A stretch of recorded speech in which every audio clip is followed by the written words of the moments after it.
নেশা নেশা নেশা, এই নেশাটাকে অনেকেই ছাড়তে চায় কিন্তু অনেকে এই নেশাটাকে ছাড়তে পারছে না। আমি তোমাকে বলছি ভাই, তুমি নেশা কেন ছাড়তে পারবে না? হ্যাঁ, তোমার উপর নির্ভর করছে তোমার গোটা পরিবার, তোমার উপর নির্ভর করছে গোটা জেনেটিক্স, তোমার উপর নির্ভর করছে তোমার সন্তান সন্ততিদের জীবন, আর তুমি নেশার উপরে এইভাবে নিজেকে লাগিয়ে দিয়েছো। আর তুমি জানো না এটাতে কত ক্ষতি হয়? অনেক রকম ক্ষতি হয় এখানে ভাই, ফুসফুসে ক্ষতি, তারপরে হার্টে ক্ষতি, যত রকম ক্ষতি সমস্ত কিছু কিন্তু এই নেশার ফলে হয়। আর তুমি এই নেশাটাকেই ছাড়ছো না, মানে এর থেকে আর বড় পাগলামো জিনিস আর দুনিয়াতে নেই ভাই। নেশা জিনিসটাকে ছেড়ে দাও ভাই, নেশা জিনিসটা খুবই মারাত্মক, তোমার এতটাই ক্ষতি করে যেটা তুমি বুঝতেই পারো না। আজকে হয়তো তুমি এখানে খুশি মনে সবার সাথে কথা বলছো, কিন্তু কালকে হয়তো তুমি হাসপাতালে হয়তো কথা বলবে। রব ঈশ্বর না করুক এই জিনিসটা ভাই, কিন্তু এই নেশা জিনিসটাকে তোমাকে ছাড়তে হবে যেই করে হোক। তো এটা কীভাবে ছাড়তে হবে সেটাও আমি সলিউশন তোমাদেরকে বলে দিচ্ছি।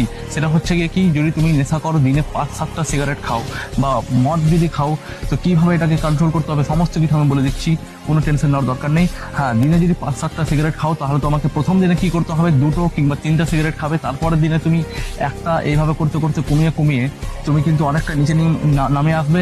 আর সিগারেটের জায়গায় তুমি অন্য কিছু রাখবে, ড্রাই ফ্রুটস রাখবে বা অন্য ভালো জিনিস রাখবে যেটা তোমার স্বাস্থ্যের জন্য উপযোগী হবে, ঠিক আছে?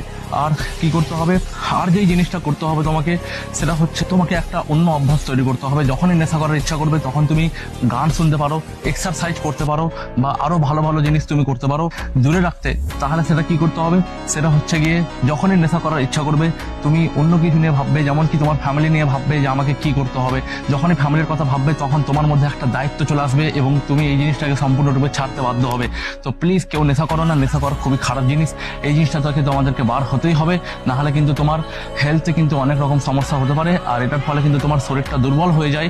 তাই কিন্তু এই জিনিসটাকে একদম করিও না, এই ভুলটা বারবার আমি বলছি, এটা করিও না, করিও না, করিও না।